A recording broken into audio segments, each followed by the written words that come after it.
coming up in today's episode. And I just had to figure out what it was that I really liked, because what everyone had wasn't it. I was like, I don't really like that, but everyone's doing it and it's trendy. Okay, I'll do it too. So it took me to stand on my own 2 feet with my style to really identify that, like, oh no, that's not me. This is me. Those stores, and I would immerse myself into it, and I would really see like the lines and the textures and the color palettes and things and how it was used. Obviously all for the purpose of like creating content, but I didn't know at the time I was actually teaching myself what I loved. Some great ways to just experiment, because that's really where you have to start. Tour a home, look on Zillow, build a mood board, download some pictures, look online, see spaces that you gravitate towards, and go to stores that sell those particular styles. I absolutely love the holiday season and giving thoughtful gifts to friends and family, but I don't have a ton of time during the holiday rush. So I love shopping brands I love and trust. That's why this year I'm shopping with Quince. Get affordable luxury for everyone on your list with Quince. Go to quince.com/XO for free shipping on your order and 365-day returns. That's QUINCE.com/XO to get free shipping and 365-day returns. Quince.com/XO. This podcast episode is kindly sponsored by Squarespace. Squarespace is an online platform where you can design a custom website to run your business, share your ideas and content, and sell your own products. And you can sell everything from products you design or curate to the content you create. And I've been using Squarespace for years and absolutely love it. I designed my own exomckenna.com website using their built-in design tools. Check out squarespace.com for a free trial and start building your website today. And when you're ready to launch, go to squarespace.com/XO to save 10% off your first purchase of a website or domain. If you're a longtime listener, you might know that I've been drinking AG1 for over a year now. And I started drinking it because I wasn't feeling my best, and I knew there just was something more that I could be doing for my body and my health. And as soon as I started drinking AG1 daily, I noticed tons of improvements in my overall health, specifically in my energy. AG1 is the supplement I trust to provide the support my body needs daily. And that's why they've been a partner for so long. If you want to take ownership of your health, it starts with AG1.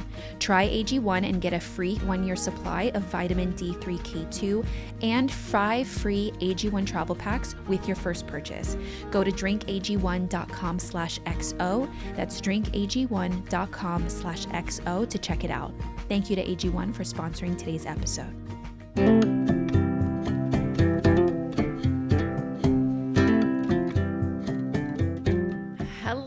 Guys, welcome back to the podcast. I'm McKenna Lee. I think that's the first time I've actually said my name.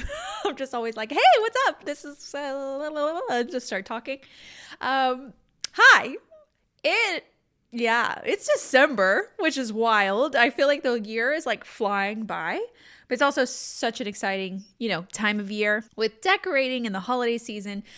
Romeo and I really love this holiday season. And last episode, I actually talked all about like holiday decorating and traditions and things. So if you've missed the last episode, definitely check it out. It was super fun. Today, I actually wanted to talk about finding your style and how I found my style and how I don't even know really how it all happened, but I think if you follow kind of the same path that I did, you might find yours too. So if you've kind of been struggling with finding your style, I hope you find this episode helpful. And really what spawned the idea is that I actually just decorated for the holidays.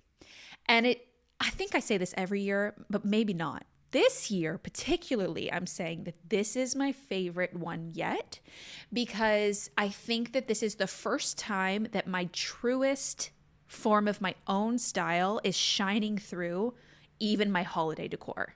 And I feel like that's like the best way. Like when you truly step back from something that you've done, a room that you've been making over, just something small that you decorated, and you can step back from it and you're like, oh, I like that. That's such a good feeling. It really is. It's way better than the opposite feeling, which is, that's really not working. That's ugly. I hope no one sees it. Kind of thing. I've had those moments too, for sure. So it got me thinking about like this evolution and this journey that I've been on, even for, gosh, my whole life, but specifically the last 6 years. And I say so specifically the last 6 years because that's actually how long I've been sharing my projects, my home design, my all of that online. So I think that the nature of my job has really forced me to explore what my style is, to explore different styles, truly like start to define what my style is, because I actually get the question a lot, I think more than the average person, how would you define your style? What are the words that you would use? So I think that I have, as just a content creator and just someone that shares my home online, kind of has to like force yourself to be like, okay, what is my style? What are the words to describe it? How would I help someone understand what it is in word form over just visual form? So I was looking back and I was pulling some footage of past years when I've decorated for Christmas specifically. And I'm like, wow, I really wouldn't do that again. Wow, I can't actually believe that I did that. That's totally not my style anymore. Wow. So it kind of dawned on me. And then I've just been like digging through like past footage a lot. Obviously I've been like gearing up to launch my own candle line. So there's a lot of footage that I had from years and years ago that really aren't really relevant to the way that I view my style today. So it's just been such an interesting thing. I think when you go back and you reflect on any old pictures you've had of like an old apartment or an old house that you used to live in, or your childhood bedroom, like that you designed yourself, or you were the culprit of the crazy walls. Like, God, I did my first ever bedroom makeover was for my nieces, Romeo's nieces, and each one of their walls was painted a different color. They were so young, but they wanted each one a different color. So one was blue, one was purple, one was pink, one was green, I believe. It was very interesting. So if you like them had a very odd room, or, just look back on that time and just be like, man, I've really either come a long way or just changed a lot, truly. So I have gone through my own style journey. Right. So when I started, well, even further back than that, when I moved into my very first apartment, when I went away to college, it was the first time I had really decorated a space myself. Obviously, like I think before then my mom was an interior decorator. So she really did her thing. Like I think that I would have to ask her, but I think maybe I had a little bit of input, but not really. I mean, I think that my mom wanted the whole house to be consistent, and we moved around a lot. Like they were constantly building. My mom and my dad are, like always building and not really flipping, but in a sense, yes, we would just live in the houses. So we were always moving around. So I don't think that I ever got to decide like wall color, or I wasn't very like, oh, I want my room this color, kind of thing. So when I went away to college, that was the first apartment, the first time that I was really able to decorate something on my own. But I was on obviously a very limited budget because I was moving away from home going to college. So my mom was like, okay, we're going to do your room. We're going to spend a little bit, but not a ton. So obviously you can kind of tell where we went to buy all my furniture. IKEA. So by going to IKEA, we were really forced down the IKEA rabbit hole, right? Whatever IKEA had on the shelves at the time. And at the time in 2008, IKEA was big on the color red. Now, I have a new appreciation with red now. Like my nails are red for the holiday season and my phone case is red. Red for a different reason. But I mean like red, black, and white was my color theme.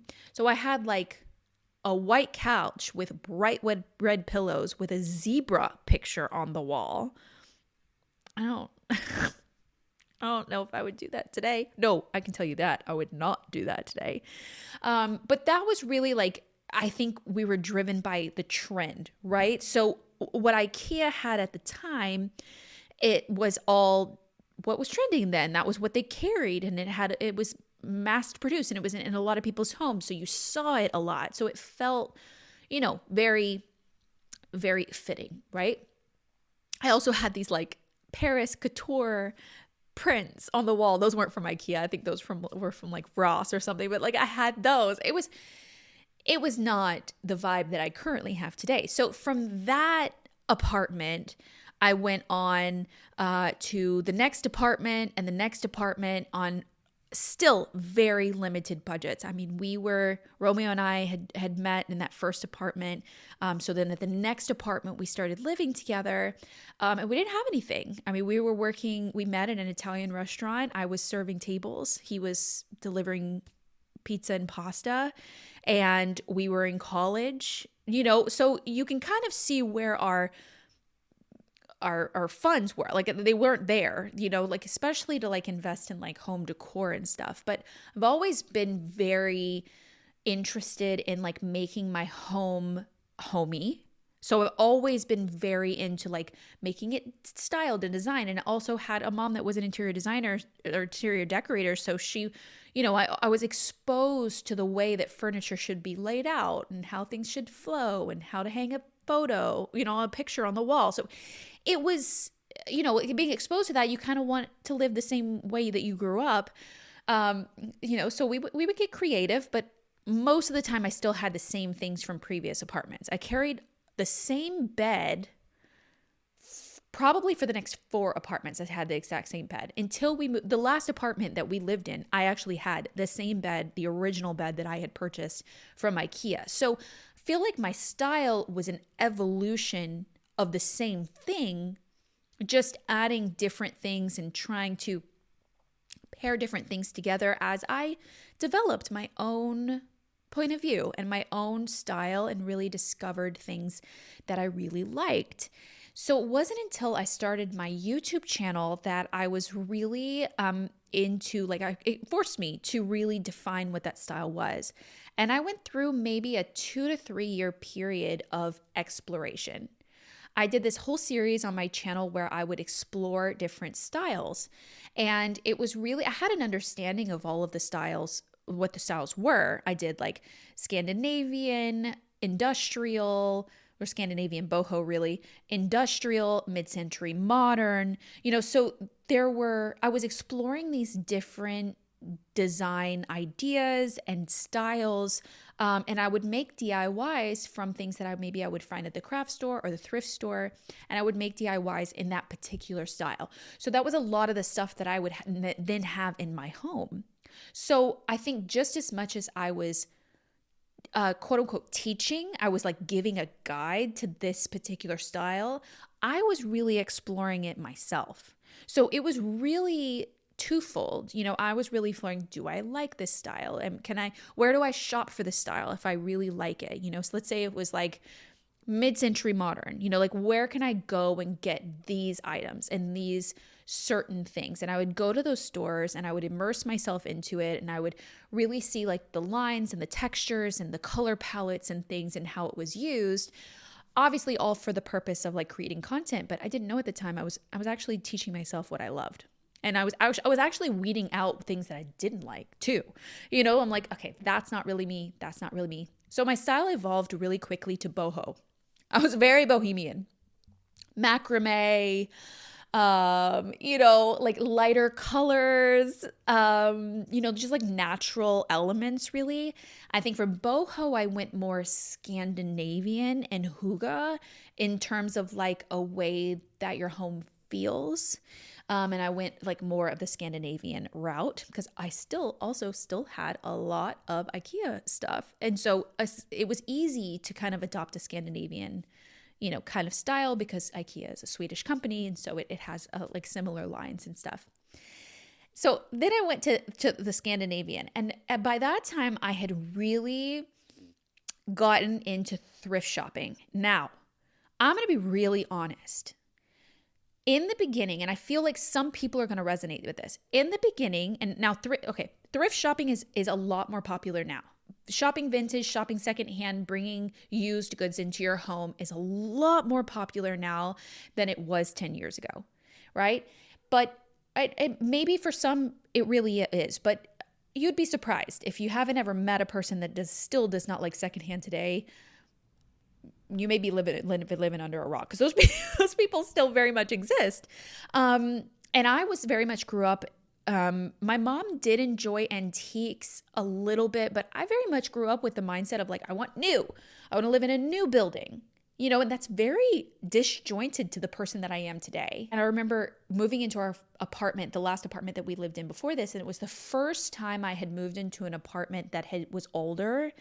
And I think at the time I didn't like it. I moved in and I cried. Literally the day we moved in, I was like, the doors shut and I had the keys and all of our stuff was in there, and I cried. I made a huge mistake. That's how I felt.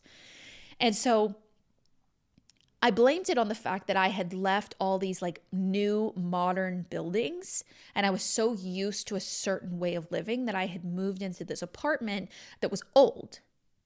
And everything was just like a little bit creaky, and everything was like like the heater like everything was a little finicky. It didn't have AC. It lacked a lot of things, that luxuries, and that it was a privilege to have before. But we moved into this place. We were trying to save money. We actually paid a lot less in rent. And I think over time I realized that no, it wasn't because it was old. It was because it was unkept. I absolutely love the holiday season and giving thoughtful gifts to friends and family, but I don't have a ton of time during the holiday rush. So I love shopping brands I love and trust. That's why this year I'm shopping with Quince. Quince is my go-to place for luxury essentials at affordable prices for everyone on my list, including myself. Quince offers a range of high-quality items with prices within reach, like 100% Mongolian cashmere sweaters from $50, comfy pants, and even home goods. By partnering directly with top factories, Quince cuts out the cost of the middleman and passes the savings on to us. And I have the coziest cashmere sweaters and skirts from Quince that I love to wear in the winter months. And their washable silk dresses are my favorite to layer. The quality that you get for the price is truly unbeatable. Plus, they're classic pieces so that you can keep them in your closet for years to come. Get affordable luxury for everyone on your list with Quince. Go to quince.com/XO for free shipping on your order and 365-day returns. That's QUINCE.com/XO to get free shipping and 365-day returns. Quince.com/XO. Thank you to Quince for sponsoring today's podcast episode. This podcast episode is kindly sponsored by Squarespace. Squarespace is an online platform where you can design a custom website to run your business, share your ideas and content, and sell your own products. And you can sell everything from products you design or curate to the content you create. And I've been using Squarespace for years and absolutely love it. I designed my own exomckenna.com website using their built-in design tools. Squarespace is so easy to use that it allowed me to easily create a website that fits my style and brand. A large portion of my website is actually blog posts where I share photos of my projects and DIY tutorials. So if you're wanting to share projects too, Squarespace has a really easy to use blogging tool section to share photos, videos, and recommendations in whatever way that works for you, so your website can feel really incredibly custom. You can even design, send, and grow email campaigns to help promote your blog posts and even drive sales if you have an online Squarespace store. Check out squarespace.com for a free trial and start building your website today. And when you're ready to launch, go to squarespace.com/XO to save 10% off your first purchase of a website or domain. I wouldn't say all the apartments, the older apartments in LA, but a lot of them were built, the LA was really, built in a lot of like duplexes and things popped up in the 20s. So you'll see a lot of apartment buildings that were built in the 20s. And there's well-kept 20s apartment where they don't have loads of paint that have just been like caked on and caked on and caked on and painted over hinges and painted over windows and things like that. And then there is that's the unkept portion, and then there's the well-kept portion. Well, this apartment happened to be the unkept portion. Even though it had been renovated, I feel like it was just done just to rent out for people. Like, it really wasn't. So that's really what I was paying attention to, not necessarily that it was old. So going back to thrifting, I had always had this mindset of I wanted new. I didn't want old. And so that's why that apartment rubbed me the wrong way. And then Romeo actually started getting into thrifting, clothing, secondhand. I had some friends in the past that were into clothing too. But when I would go thrift shopping with them, I was never interested because yes, I have tons of secondhand clothing now, but I actually don't like to shop for secondhand clothing in store. It's overwhelming. I feel dirty. I don't have the patience or the time to thumb through every single piece. I just don't. Romeo does, and a lot of people do. I went with Romeo one day and I went to the other sections. That was the first time I had went to the other sections, and it was in the last 6 years. And I was like, what's all this? And then I started to see the home decor, and I started to see all of these like other things. And at the time, you could get really cool stuff at a thrift store, home decor wise. It wouldn't just be utilitarian junk like sometimes it is now, because it's kind of picked over now. It's just more popular. And so that's really where I fell in love with like secondhand and finding things that were more characteristically unique, that they didn't mass produce. There was those stuff, but I would gravitate towards things that were just different, that they didn't make anymore, that was just cool, that was vintage, or more antique and like different furniture. So I started collecting these items and really experimenting with my style and really the decor that really spoke to me, because it was just me in a thrift store shopping. And it was really what I was gravitating towards and what I saw on a shelf. And me and you could be best friends. We're going to the thrift shop together. We're in the same aisle. We will see two totally different things. I will look over something that you see, and you will look over something that I see. I was following a lady in a thrift store one time, and behind her, actually, she was in front of me, and I started picking up stuff. I'm like, oh, this is cute. Oh, this is cute. Oh, this is cute. By the time we got halfway down the first aisle, I had things in my hands. She turned around to me and looked at me, and she was like, I didn't even see that stuff. Where are you finding that? She had glazed over, because what your eye sees in a thrift store is going to be very different than the next person for some reason. Now, my mom and I see the same things, and that becomes a problem sometimes, Mom. Like sometimes we gravitate to whoever's first gets it, like whoever walked in the store first, because we have a similar vibe, more so now actually. And more vintage, more antique, more French, kind of thing. We've kind of collided in terms of our design, and maybe we've just influenced each other, to be honest. So through my love that I found for secondhand and thrift shopping and going to flea markets, that came later. So the evolution of my secondhand kind of started at thrift stores, then moved on to flea markets, and then evolved to estate sales. So we're in the estate sale land now. I rarely will visit a thrift store, just because I just can't find anything anymore. Like it just becomes like tedious and it just doesn't work. But flea markets and estate sales are really my jam. That's where I'm really like, I have dabbled in some auctions as well, but those are really where I land. So through that process, I really started to discover my style. And I think from like the Scandinavian and boho world, I started to really find a love in vintage and really quality furniture, and just every day getting better and better at understanding what I'm looking at, like seeing the nuances and learning about artists, or learning about like furniture construction, so that I can really tell what's quality and what's junk. And it's been such an amazing process. And through that, I've discovered that not only do I style that way and decorate in a certain style now, but I also choose houses that we live in based on that style. Because a big thing for me when we bought the cottage was letting the house speak to the style. It's like, what does the house need? What does the house already have that we can reuse that will affect the style in the long run? But I picked the house, so I picked the cottage for the reason of loving it and loving what it could offer. So a house will also kind of tell you a lot about what the style is you know? And so I didn't set out on finding the cottage or even finding our home here with I didn't want to see any white, slick, modern white boxes, new builds. I didn't want any of that. I wanted old. I want the old, honestly, the older the better, but well kept old. Now the cottage was not. Was it well kept? I don't know. That was a major project, but our house here in California is very well kept, and it's from the 30s. But she's not quite as old as the cottage. So I didn't want to see any modern boxes, white boxes.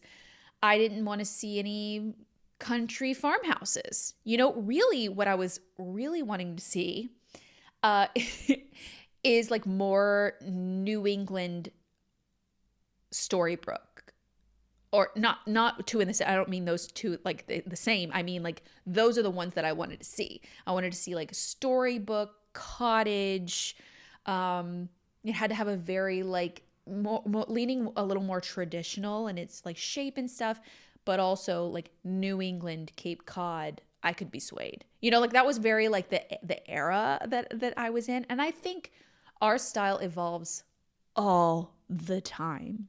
It's always an evolution of something. But if you don't know how to properly define your style or know what it really is, it's hard to shop. It's hard to go even to like thrift stores because you can't see anything through the wealth of stuff that's there. Or the flea market, you know, you train your eye to look for the things that you love, you know, so you're going to gravitate towards, you're going to see something that you like, something that piqued your interest. So it comes down to the fact that you have to experiment. You have to go through the motions to figure out what you like, just like I did. I went through the motions, right? So you have to, and I'm not saying that means like changing your style every 2 years, but sometimes that's what it takes. That's the costly path. That's the path that you have to spend, you know, like a lot. You've spent the money on this style. Now 2 years later, you're like, I don't like any of this. And you're changing your whole style again. But that's happened to me, you know? So sometimes it does take that, or sometimes you just change your mind in 2 years. But I think that there are tons of other ways for you to experiment with your style and figure out what you like without ever spending a dime. Truly. So one great free way to experiment with your style is to tour homes, open houses, or you don't even have to go if you feel weird. Like I've said this before, but like you are not disrupting anyone. You're not disturbing someone by going to an open house. They want people to go to an open house. That's why they put signs on the corners. You're not calling a realtor and having them like wasting their time and having someone meet you there. No, there are tons of people that are going to go through that open house that day. So no, you're not bothering anybody by going to an open house. So don't feel bad. So you can go to an open house of styles of homes that you're interested in. Like, are you going to like, you know, New England Cape Cod? Are you going to like, you know, traditional modern? Are you going to like country farmhouse? Are you going to like modern? Like whatever it is, you can look up open houses and go to them and like see what it would be like to live in that house. Do you love it? Do you feel like at home? Do you feel anything? Do you hate it? You know? So that's a great way. Or you could just look at pictures of houses on Zillow. What are the other ones? Redfin. You could look up like those types of houses. I think maybe you could search. I haven't ever tried to search for those, but you can search for like keywords. You know, so if your style is modern, you're interested in exploring like, let me see what's up with modern. Let me see what's up with country, ranch style, you know, like those types of things. You could look up those keywords and then just look at the pictures. Can you see yourself living there? Do you love it? Do you not? Do you hate it? You know, so that's one very free way to just experience a style. How do you know what you're going to like if you've never seen it? Like, I don't know. Like you have to see it. You have to go through the motions, right? So, and sometimes it's just a matter of creating some mood boards, heading to Pinterest, typing in that style, whatever it may be. Like let's say like my style now is very French provincial. Still like it's still like what the cottage was, but a little more French. It's still like I'm still a lover of like antique and vintage, but the style is slightly evolved for this house because I really let the house speak to it too. And so I would type in like on Pinterest, French provincial living rooms, French provincial bathrooms, and start to like understand the details and the aspects of the different spaces and what, like, do I really love that? And then I was gravitating towards French provincial furniture and, like literally pieces from France. I have a beautiful entryway table that is from France. It's actually a vanity and it's stunning. And it's just like, I'm obsessed with it. I love it still today. I'm going to love it for years and years and years. So typing in on Pinterest, those keywords, and create a mood board. Like, what would your living room look like? What would your bedroom look like? What would your bathroom look like? What would your kitchen look like? And just creating your own mood board. I love saving on Pinterest, but I also love saving from Pinterest to Milanote. Milanote's like a great mood board app. This is not sponsored by any ways. I just really like the app. I use it for all of my projects. So you can like pin directly from Pinterest or online to Milanote because it acts like the same way. Then you can like layer the pictures together, which you can't do on Pinterest, which is what I like. Layer the pictures together, move them around, jot down some little details that you liked. And you could do that for a couple of different styles and see like what you like. Or maybe you want to transform one of your rooms to that style and you want to explore it, So Pinterest, that's again, free. It took some time, obviously, but like still a free way to explore the style and see if you're going to like it. And another way is if you have landed on a particular style, you could go to a store that carries that style and just window shop. Not window shop, like go inside the store actually, but go in and immerse yourself in that store and look at all the colors and the textures and the furniture and different things that they carry. Like if you're more of a traditional girly, you want to like try, like more of a traditional, relaxed, look, you could head to a Pottery Barn or Restoration Hardware, a little more modern, a little more upscale, but go to the upscale. You're window shopping. You're not spending any money. You can go, to Restoration. I don't own a single thing from Restoration Hardware because of the price tag. You're just going and you're just experiencing it. You're going and exploring what it has to offer and see if you really like it. If you want to go like super modern, luxe, slick, there are stores all over that have that style. You just have to find the right one. And you can go in a couple of different style of stores and just like experience it. The more higher end you can go, the better. Not that you would actually maybe not purchase from there later on, but I feel like they do a good job of immersing you in the world of that style.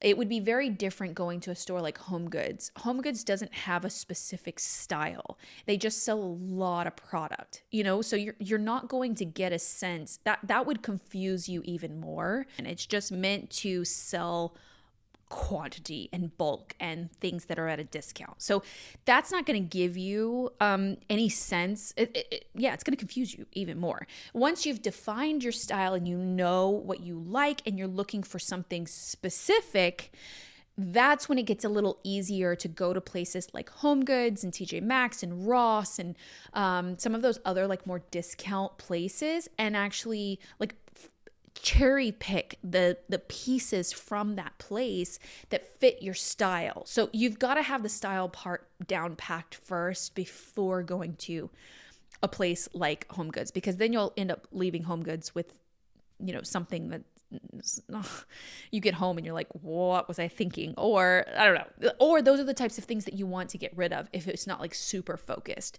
I have gotten tons of stuff from Home Goods and the like that I still love today. But it was purposeful and I already knew what I was looking for and it fit the bill. Pillows are great at Home Goods, actually, if you're ever looking for pillows. So those are some great ways to just experiment, because that's really where you have to start. Tour a home, look on Zillow, build a mood board, download some pictures, look online, see spaces that you gravitate towards, and go to stores that sell those particular styles. Those like would be my like best tips. Over like diving into a style that you haven't really experienced yet and like furnishing your whole house, and then in a few years or a year you're tired of it and you're over it and you're done and you want to move on. I feel like people that follow trends really closely and buy what the big box stores have on the shelves at the time, that's a trap that they fall into a lot, because when that trend is gone and something else is on the shelf, you're like, oh, this is done. I have to get rid of this. I'm onto this now. I like that now. So following those trends is like a slippery slope for your bank account. Like it's like, oh, I just bought this, and that's why we end up with a lot more stuff at like the thrift stores and things. So really seeing past the trend and seeing what you actually gravitate towards and you actually like will help you in so many ways. It just helps you to love your home even more too. If you're a longtime listener, you might know that I've been drinking AG1 for over a year now. And I started drinking it because I wasn't feeling my best, and I knew there just was something more that I could be doing for my body and my health. And as soon as I started drinking AG1 daily, I noticed tons of improvements in my overall health, specifically in my energy. That's because AG1 is a foundational nutrition supplement that supports your body's universal needs, like gut optimization, stress management, and immune support. Since 2010, AG1 has led the future of foundational nutrition, continuously refining their formula to create a smarter, better way to elevate your baseline health.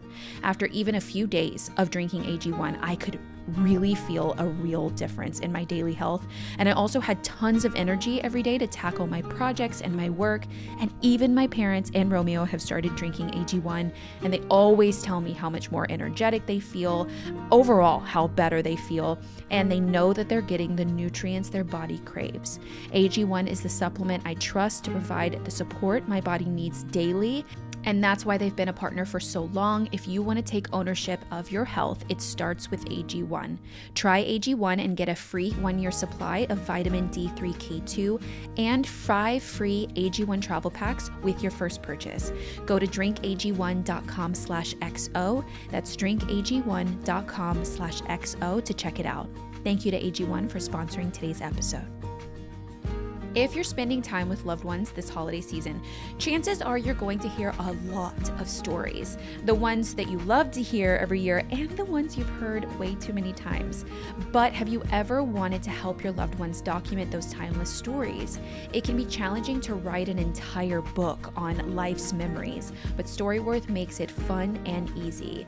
Every week, Storyworth will email your loved one a single life-related question that you can pick from the collection of questions they have, like, what's the bravest thing you've ever done? And all they have to do is reply to that story. So after a year is over, Storyworth will compile the stories and even photos that they've added in a beautiful hardcover book that will quickly become a cherished keepsake. I have personally learned so many amazing stories about my family through this process with Storyworth, so help your family share their story this holiday season with Storyworth.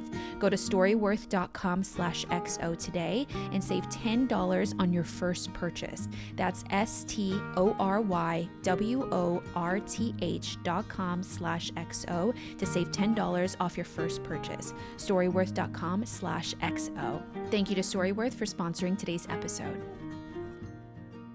So then another layer that you add on to that is when you have a partner and you live with someone, whether it's not a partner, maybe it's a roommate, and you have to blend your two styles, or you just speak a completely different language when it comes to decor and you can't find a common ground, and then your home never feels like a home to either of you because you just like are not connecting on what it should be. I do have a bit of an advantage in that scenario because Romeo doesn't care. Home stuff has always been my thing, and I think I'm not saying that he doesn't have his own style, because he very much does. And I'm not saying that he just I think he appreciates the work and the love that I put into making our home feel homey, and he can appreciate my design style. So he's just always been really chill about it. He's like, yeah, it looks good. He doesn't harp on it. So he's not very opinionated. And I know even for a lot of our couple friends that are married, they are not so laid back about it. So I think I am very, I guess not fortunate, but it just so happens it's just something that I can kind of eliminate from the table. But I do ask his opinion a lot, and I genuinely do care about what he thinks. And I think by us being together for so long, we have merged brains in so many ways. So like our styles have very much like combined, and his style is not a very far throw from me. So we actually went on a recent trip to New York, and Romeo's favorite clothing brand is Aimé Leon Dore. And if you've never heard of that brand, I believe that they started in New York. They also have a store in London, but I could be wrong. The name is a version of the founder. I think his name is Theodore, so the last name is Dore or something along those lines. I'm not particularly, I know very limited about the brand, but I do have an appreciation for the brand's overall aesthetic and vibe. So when we went to New York, we went to the store, and I was actually really excited to go because I actually wanted to see the store in person, because it is truly a work of art. I mean, it's a vibe. It's a whole situation. I mean, every detail in that store is thought about. And it has like this old vintage car that's sitting right when you walk in on this like vintage Persian rug, but there's TVs behind it that's playing like old school baseball games, from like the 50s. And then it's got a whole bunch of wood paneling because obviously it's a store, so it's like all built-ins everywhere. And going through that store, I realized that there's such a crossover between Romeo and I. And he like loves this brand. It's aesthetic, it's clothing, everything about it. So the store also is what he loves. And it's very vintage, like masculine, but it's just not too far from what I am. So when walking through the store, I saw so many of the decor pieces that I actually already own, like vases, like ceramic, organic vases with dried hydrangeas in it. Who does that sound like to you? I love that. I've got that. That's so me, but you would think that could lend feminine, but in this like environment, it worked. Stacks of art books on the shelves. Who does that sound like? Ornate framed art. But I will say what I was really like drawn to was that the art inside these ornate frames, the art itself was more of a sketch line art. And I feel like I was like, that's so cool. I feel like that's so much more Romeo. That's so much more his vibe than like a meadow landscape of trees and a river. So it just like fit him so much more and so much better. But again, not far-fetched from what I am, because I've got ornate frames for days. That's what I gravitate towards all the time. So you can see how our styles, that's why he too loves our home, because it isn't that far from what he already likes. And I was really excited to see the store because I actually want to make over his office, and I want to use that as inspiration and add a lot more mood, a lot more warm colors. The drapes, I want like this like some kind of velvet, like it's gonna feel very like library, it's gonna have like a cool vibe to it, but it's also going to fit the style of our house as well. So when you add in the layer of your partner or your roommate, it does get tricky. And I'm not saying that I have all the answers for it, because it's challenging even for the more experienced people in the world. Like even if you were to hire an interior designer, they will still take notes from both people and try and decipher what you're both going to love in a space by incorporating those two elements. Like I recently did a makeover that was more traditional modern, and it still has a lot of ways to go, because he's very slick and modern and she is more organic and traditional. And I think that there's some elements that she loves and some elements that he loves. And I think that that's the compromise when you combine styles, right? It's like some elements are giving one, some elements are giving another.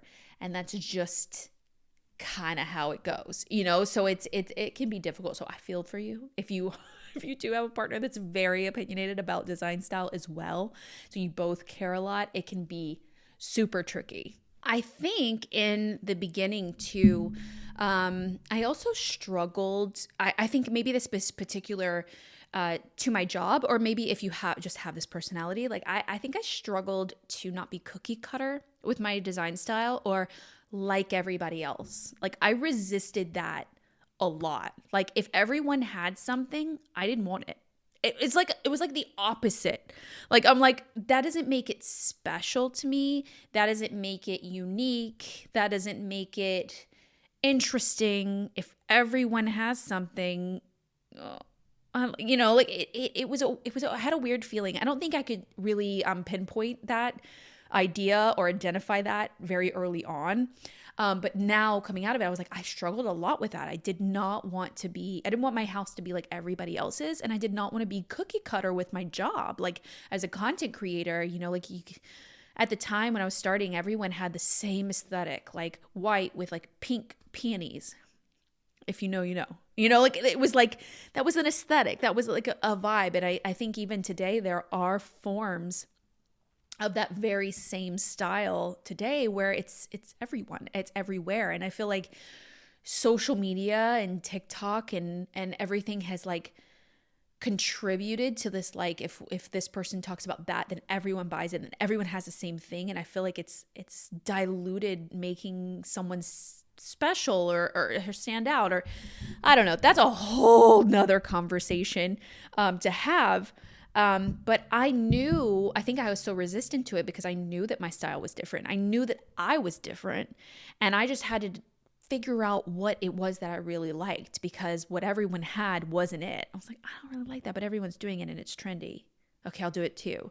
So it took me to stand on my own 2 feet with my style to really identify that, like, oh no, that's not me. This is me. And I think a lot of like, my style over the past couple of years, maybe some of the aspects of it has become more trendy, like going thrift shopping and flea market shopping has become more of an interest to people. Well, I've been doing that forever, like, oh, well, you guys are coming over here, kind of thing. Now, I did not start like I was not the first one to go to a flea market. And I'm sure that there are people that came before me. They're probably like, oh no, I went to the flea market first, and take ownership. But, like my mom and I going to flea markets when I was super young.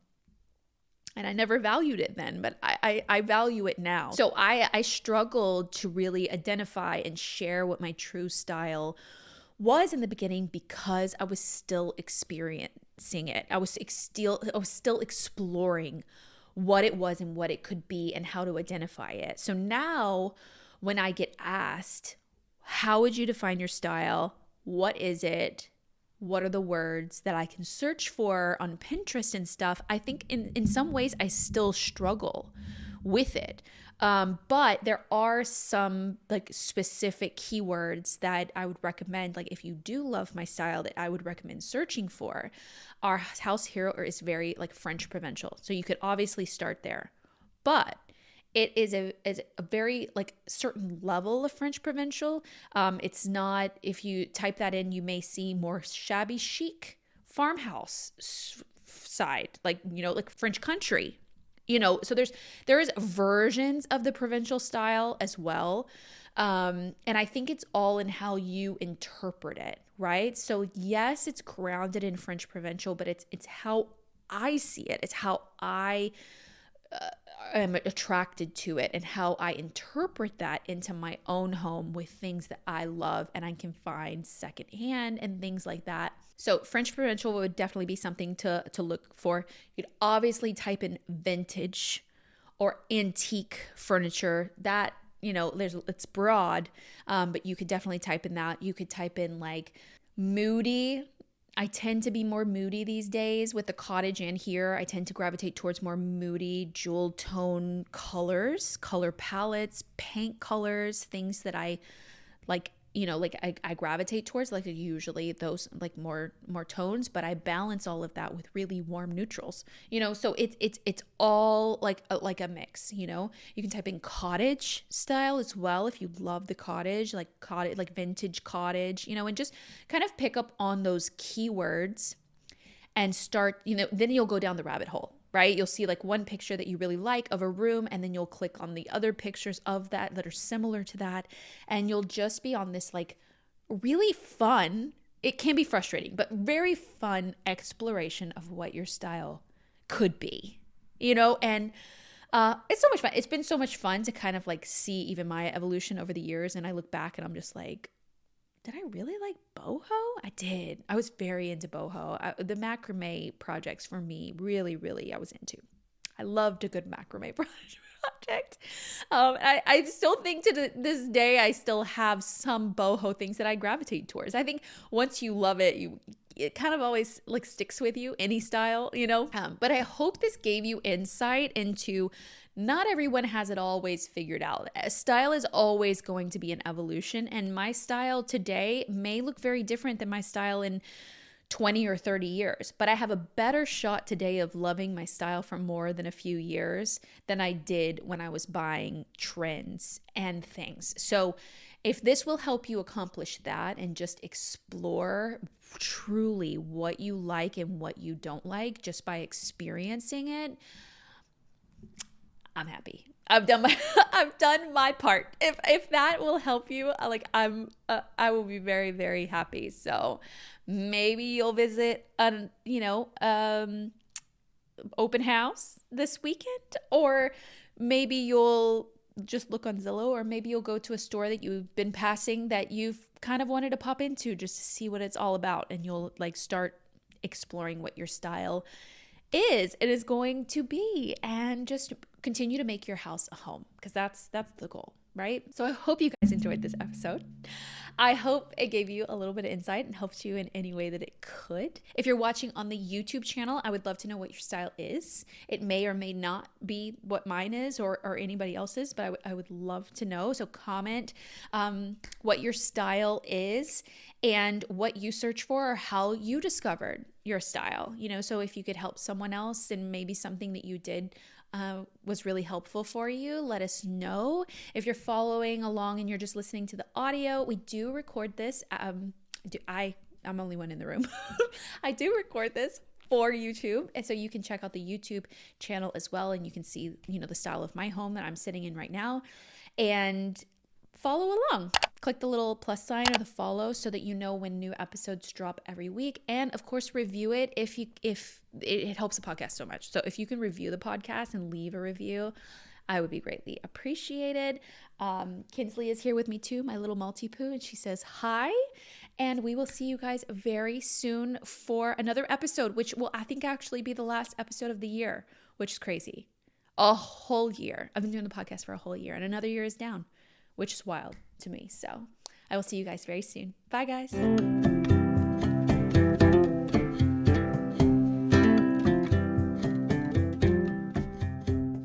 If you're spending time with loved ones this holiday season, chances are you're going to hear a lot of stories. The ones that you love to hear every year, and the ones you've heard way too many times.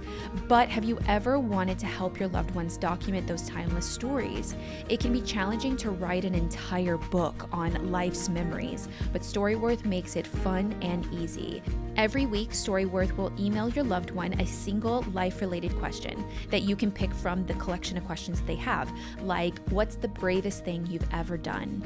And all they have to do is reply to that story. So after a year is over, Storyworth will compile the stories and even photos that they've added in a beautiful hardcover book that will quickly become a cherished keepsake. I have personally learned so many amazing stories about my family through this process with Storyworth, so help your family share their story this holiday season with Storyworth. Go to storyworth.com/XO today and save $10 on your first purchase. That's STORYWORTH.com/XO to save $10 off your first purchase. Storyworth.com/XO. Thank you to Storyworth for sponsoring today's episode.